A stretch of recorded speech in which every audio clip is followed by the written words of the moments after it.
Então, finalizando aqui, pessoal, a parte 4, eu parei falando aqui no início, terminando com a fala do Vantil, né? E continuando a leitura, que ela terminou aqui, ó, a dificuldade com respeito ao conhecimento do homem natural pode ser aliviada se nos lembrarmos de que há dois modos pelos quais podemos dizer que o homem conhece a Deus. O homem natural tem um conhecimento de Deus que vem através das obras da criação e através da consciência, conforme o ensino de Romanos 1 e 2. Então, parando aqui um instantinho,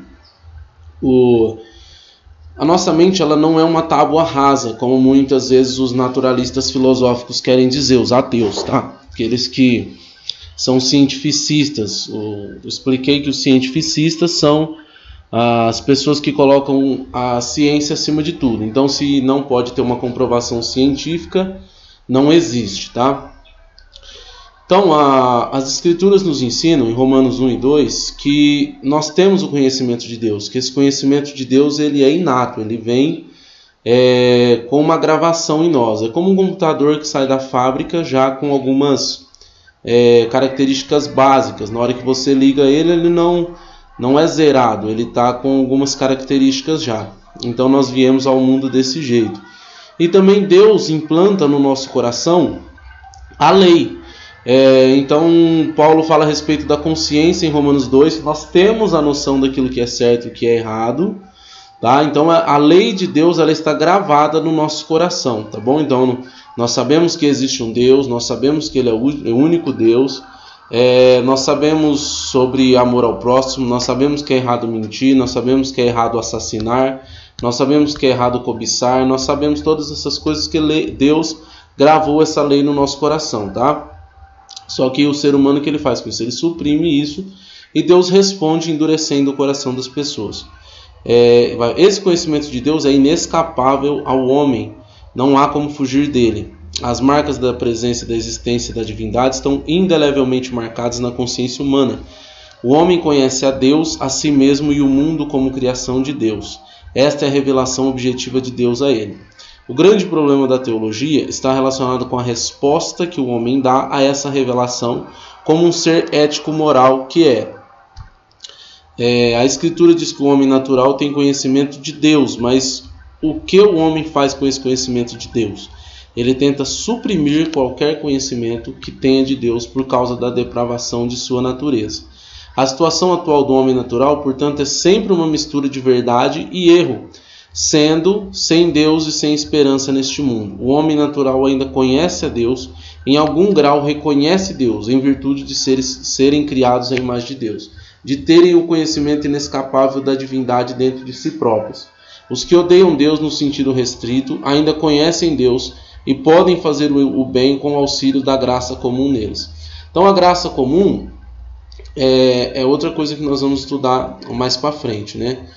E só voltando, relembrando só para esse vídeo 4 não cair, e só para esse vídeo 4 não ficar assim um pouco deslinkado, né, um pouco fora do 3, então nós voltamos um pouquinho e vamos falar um pouquinho mais acerca dessas coisas. Então a razão humana depois da regeneração. A consciência regenerada é a consciência adâmica restaurada e suplementada. A consciência adâmica é restaurada, ela é regenerada e reconhece o seu caráter derivativo.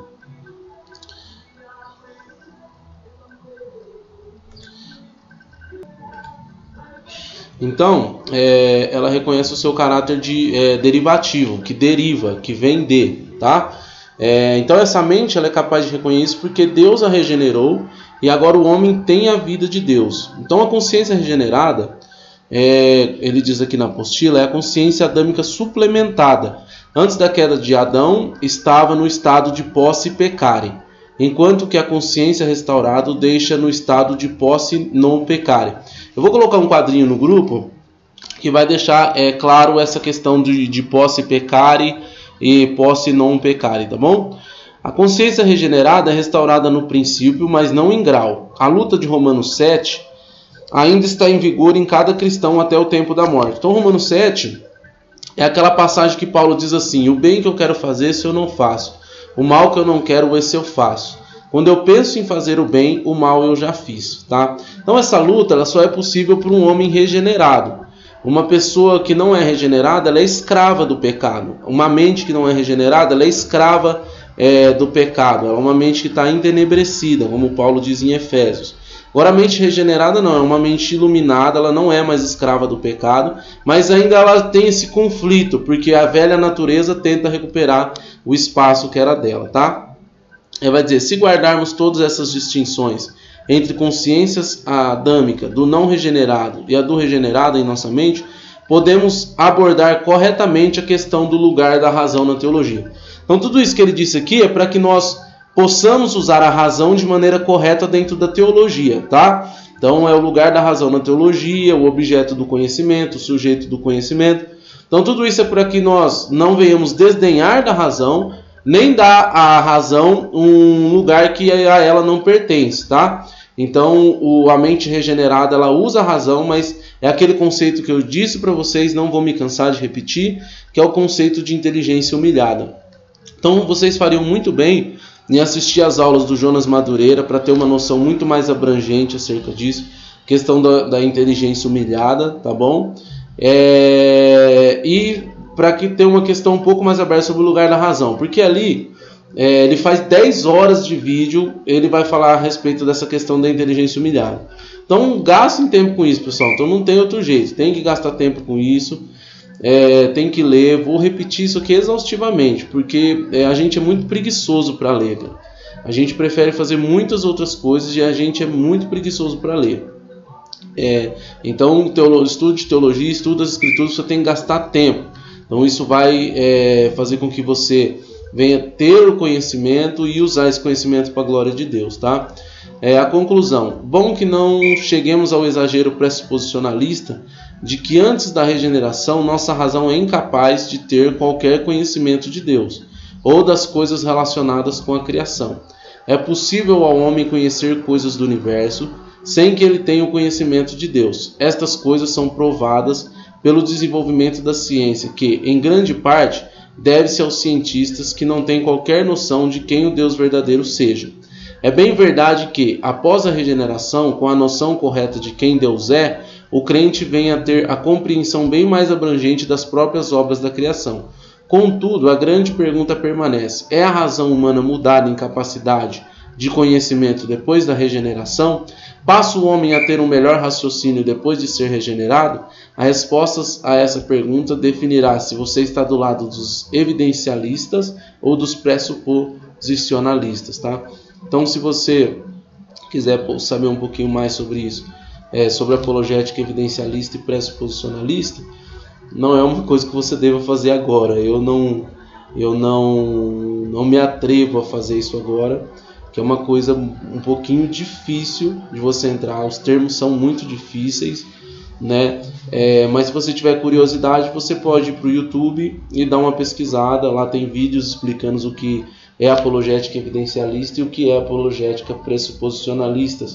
Os grandes nomes da apologética pressuposicionalista são Cornelius Van Til, que foi citado ali, inclusive o Van Til ele é contra dizer, segundo a apostila, ele é contra essa questão de que se você não tem o conhecimento de Deus, você possa chegar ao conhecimento verdadeiro, né? Agora, o autor da apostila aqui, o reverendo Herbert, ele acredita que é possível ter algum tipo de conhecimento por conta desse conhecimento que Deus gravou dentro da nossa mente, dentro do nosso coração.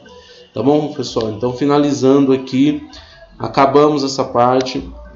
Agora nós vamos dar uma pausinha, vocês vão ter tempo para estudar tudo isso, reler tudo isso, rever as aulas se vocês quiserem, ler mais sobre isso, o material que eu mandei aí no grupo, um material muito bom, entendam isso, é muitíssimo importante para que vocês possam avançar. Isso é uma coisa assim muito legal. Quando você entende isso, você compreende isso, você vai avançar, o seu estudo da teologia vai ficar muito melhor, a sua leitura de quaisquer outras coisas vai ficar muito melhor, você vai começar a identificar erro, você vai ver, não é esse o caminho, não dá para ir por aqui, é uma coisa muito boa mesmo, tá bom?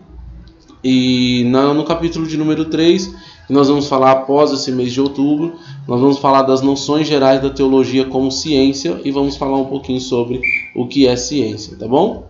Então, encerrando aqui, qualquer dúvida, perguntem no privado ou no grupo mesmo, vocês que sabem, fiquem à vontade, tá bom?